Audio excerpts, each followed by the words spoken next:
அப்படிங்கிறது ரொம்ப விசேஷமானது. நான் ரொம்ப காலமாக நான் மக்களுக்கு சொல்கிறது அது ஒன்று தான். ரொம்ப ஏழ்மையில் இருந்தால் கூட 5 நிமிஷம் எரிஞ்சால் கூட ஒரு நெய்யில் ஒரு தீபம் ஏற்றுனீங்கன்னா அது ரொம்ப ரொம்ப சிறப்பானது.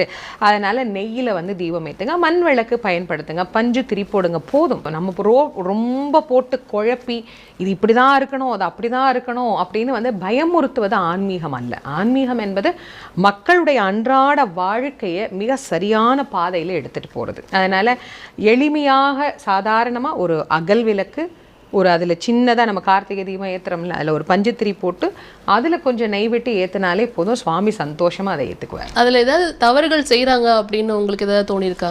தவறுகள் அப்படிங்கிறது தெரியாமல் செய்கிறது தான். வேணும்னு யாரும் செய்ய மாட்டாங்க. அதனால் தெரியாமல் செய்கிறது, இல்லை இவங்க இப்படி செய்ய சொன்னாங்க அதனால் நான் செய்கிறேன், இல்லை இன்னொருத்தவங்க ஏதாவது பரிகாரத்துக்கு ஏதாவது செய்வாங்க. அப்போ அதை பார்த்துட்டு ஓ இப்படி தான் ஏற்றணும் போல இருக்குன்னு அவங்களாம் மனசுக்குள்ளே நினச்சிக்கிட்டு அந்த மாதிரி செய்வாங்க. அதனால்